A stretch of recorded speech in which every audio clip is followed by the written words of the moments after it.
Namaste, motherfuckers. Life Lessons with Juvy. I'm your host, as always, JuvyThaKid.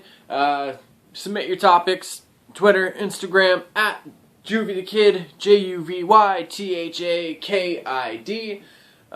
Yeah, so we're going to get right into it. Bunch of topics today, so thank you for everyone who's been reaching out and throwing multiple topics or whatever. There are a couple multiple topics, so to the people that sent me more than one, if you only hear one in this episode, your topic will be in the next one. Your other topic will be in the next Life Lessons episode. Pow! Alright, so first one from Sunner.Baxwar. What up, homie? Let's talk politics. Not just politics, but the difference between America and Canada and what separates two democratic nations. Admittedly, I am not really into politics, honestly, whatsoever. The biggest difference that a lot of people can really kind of see from American and Canadian politics, I guess you could say, is, I don't know, I feel like we're more lenient, or we're not lenient, but more open-minded to things. We're not as, we're not sticklers for the old-fashioned way of thinking. A lot of the states in America are still stuck in the very early 1900s, or you know what I mean, they haven't progressed in their way of thinking, and I feel like Canada might have a bit of a jump on that. We're more open-minded when it comes to laws. We're more open-minded when it comes to certain resources that anybody might need, whether it's prisoners or just first-time offenders, whatever have you. Not as many conspiracy theories on our side, too. So, and just so you guys know, I am Canadian. I live in Ontario, Canada, so I'm speaking from the Canadian side. But yeah, we don't really have a whole lot of conspiracy theories. We're not a whole lot of cover-ups and, the Canadian government's in this dirt or whatever, you know what I mean? I guess you could say we're maybe more honest, or we're better at hiding things. Who knows? But yeah.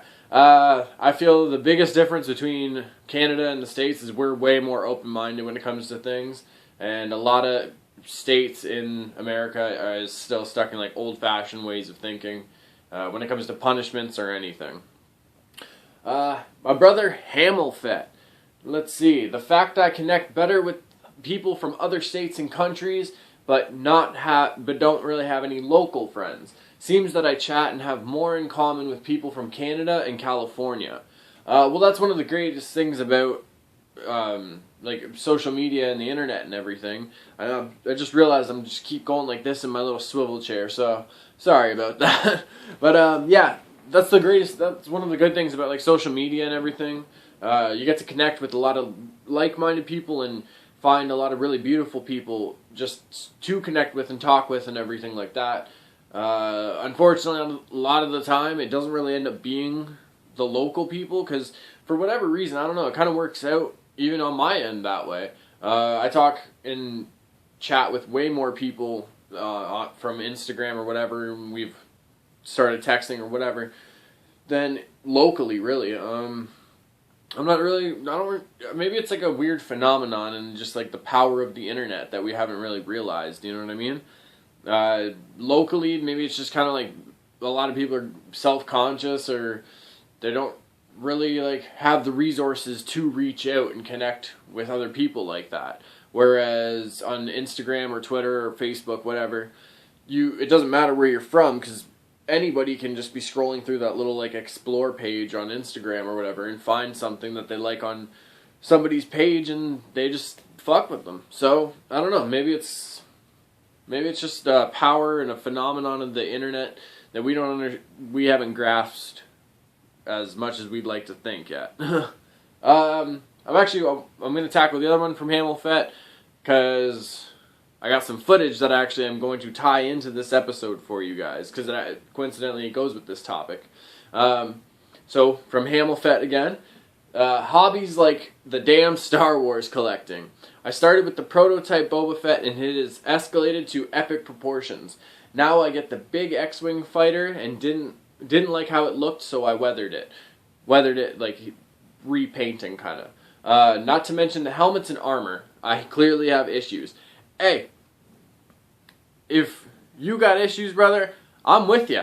Because a lot of people think like if you collect things, you're a nerd or you're wasting your money or whatever. That's not the case. It's the same shit as if somebody fucking litters their room with posters or a million band T-shirts that they own. We collect shit that we like, and it's something cool for us. Like, we enjoy it.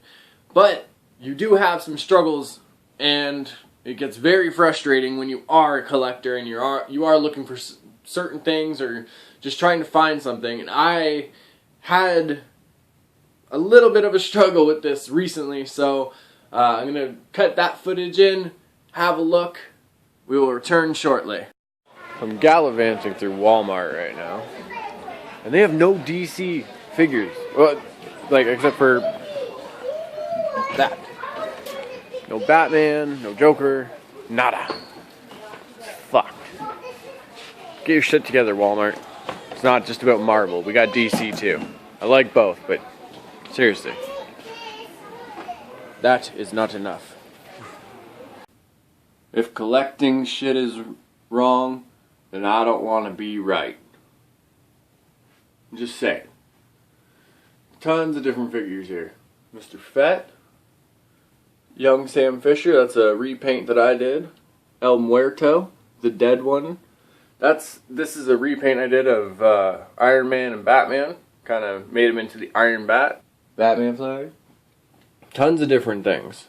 Ah, does he look familiar? Oh, wait. There we go. Yeah. No, I got tons of different things. It's all about collecting. It's all about just getting stuff that you like. Some Spawn. Getting the bat shelf put together a little bit more up here too. I gotta bring way more stuff up. Right now it's kind of like a Dark Knight shelf almost, except for the little guys back here. See? Arkham Origins and Earth 2. And the little Arkham Knight promotional flyer that was just on like a Blu-ray. On the other side it's for like a Blu-ray digital download. But you collect shit like that just because it's cool. So, I don't know, like, as you guys can see, there's struggles when you're trying to be a collector, but it's just, you get so much other cool stuff, and if you repaint figures yourself, then it adds something totally different, because you can do a figure that you've always wanted and that just has never actually been produced, or something out of your mind. You can make whatever you want, you know what I mean? Whether it's a Star Wars thing or anything.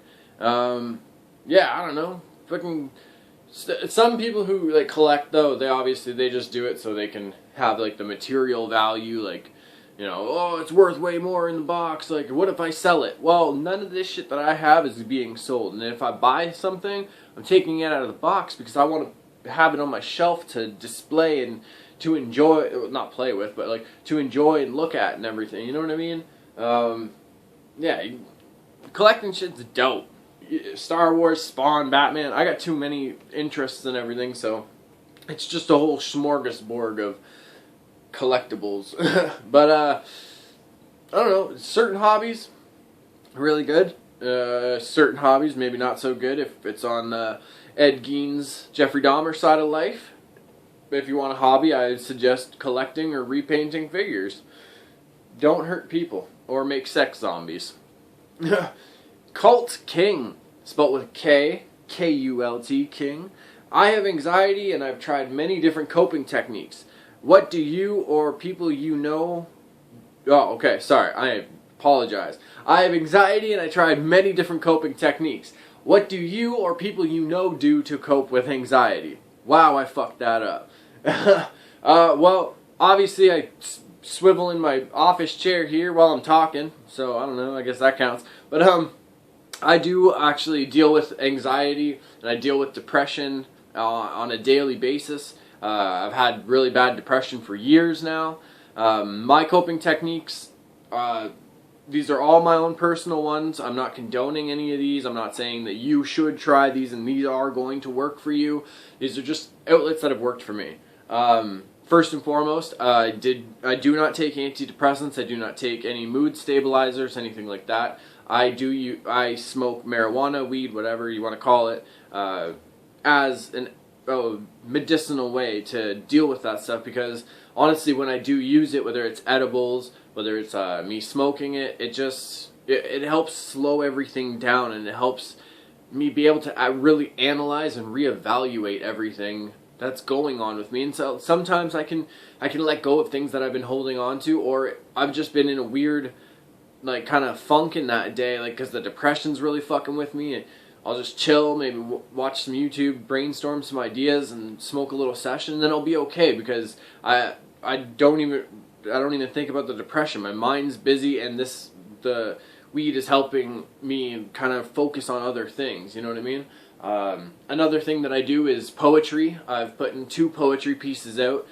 Please go check those out. Very, very brutally honest things. Some of my favorite material I've ever written in a song, poem, whatever. A book's thoughts and a book's cover and a poet's thoughts is what they're called. Just scroll down on the page in the videos. But yeah, I use music, poetry, repainting the figures or doing paintings. This one I did with the Court of Owls here. My homie Patrick Zombie gave me this one right here, Leatherface, as a gift. I fucking love that one. But yeah, just find something that maybe you've always wanted to do, and you've kind of been self-conscious about doing it, or you're not really sure if people will like it, whatever. Just give it a shot and go do it. I was never an art student at all, and I never even attended my art class that I got signed up for in high school. I didn't even know I was supposed to be in an art class. And then this year, I just said, fuck it, I want to start painting. And I started with the figures, I started doing some canvases. Yeah, so just find creative outlets that are going to be healthy and not harmful to you or others. Whether it's yoga, painting, poetry, music, going to movies, it could be anything. Just what I do is I paint figures. I started working on a book that I've been thinking about for years. I paint canvases. You smoke weed because that helps me feel good, and you know what I mean. Come on, nobody's trying to fight anybody when they're stoned off weed. If they do, they're just an asshole in general. But yeah, so look for creative outlets. Whether you want to start dancing, whether it's exotically or not exotically, that's your discretion. But yeah, look for creative outlets. That's for depression, I guess. Look for things that are going to distract you and kind of help bring something out of you that'll either release some tension or kind of show you something about a different side of you. With my anxiety, still working on it. It's a work in progress, as the depression and everything is. The worst time my anxiety really, really gets me is when I'm crowded in a store with tons of people around me. Just because I can't stand being around that many people. I hate it when people I don't know fucking touch me. It really, really starts to bug me and get to me. Sometimes I'm okay when I'm walking through aisles if there's not that many people.